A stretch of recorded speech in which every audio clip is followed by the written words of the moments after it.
పశ్చిమ గోదావరి జిల్లా పాలకొల్లులో Alluri Sitaramaraju national film ఇన్స్టిట్యూట్లో శిక్షణ పొందిన కళాకారులకు సర్టిఫికెట్లు అందజేశారు మంత్రి నిమ్మల రామానాయుడు.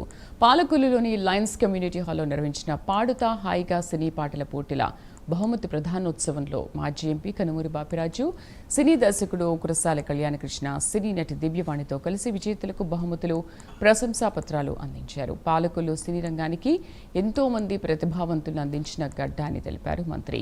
కళలు, కళాకారులను ప్రోత్సహించడం సమాజ అభివృద్ధికి ఎంతో అవసరమని చెప్పారు. ఈ కార్యక్రమంలో సినీ నటి దివ్యవాణి జోలపాట ఆలపించి ప్రముఖ దర్శకుడు బాపును స్మరించుకున్నారు.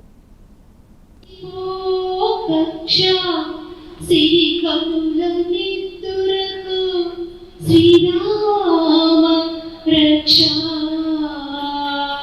Hi hi Sriranga Sai.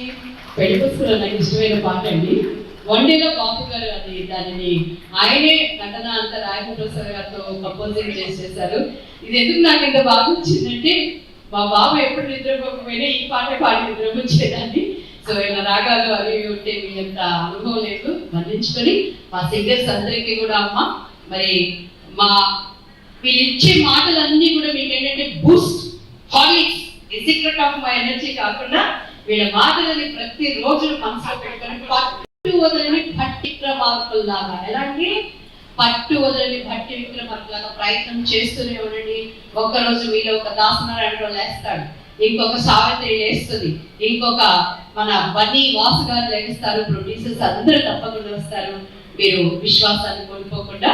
చాలా సంతోషం, ఎందుకంటే కళలు, కళాకారులకి పుట్టినిల్లు మన పాలకొల్లు. ఈ రోజనే కాదు, మనం మొదటి నుంచి కూడా చూస్తూ ఉన్నాం. తెలుగు సినీ చరిత్రలో రెండు పట్టణాలకి ప్రాముఖ్యత, ఒకటి తెనాలి, రెండు పాలకొల్లు. అంటే మొత్తం తెలుగు కళాకారుల్లో అత్యంత ప్రాముఖ్యత అటు తెనాలి నుంచి ఇటు పాలకొల్లు నుంచి.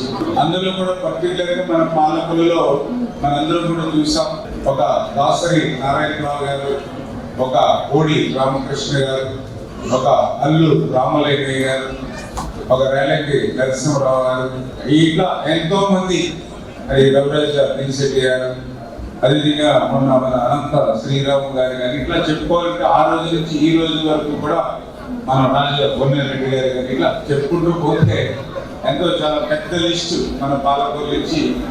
ఎంతో మంది ఈ యొక్క పాలకొల్లు క్షీరాముడి గడ్డ మీద పుట్టి ప్రపంచాన్ని అలరించి మన పాలకొల్లు చరిత్ర నలువైపులా చాటి చెప్పినటువంటి కళాకారుల పుట్టినిల్లేటువంటి మన పాలకొల్లో అల్లూరి సీతారామరాజు ఫిల్మ్ ఇన్స్టిట్యూట్ ప్రారంభించుకోవడం, దాన్ని ఒక బ్యాచ్ శిక్షణ అందించి సక్సెస్ఫుల్ గా వాళ్ళకి ఈరోజు సర్టిఫికెట్స్ ప్రదానం చేసుకోవడం చాలా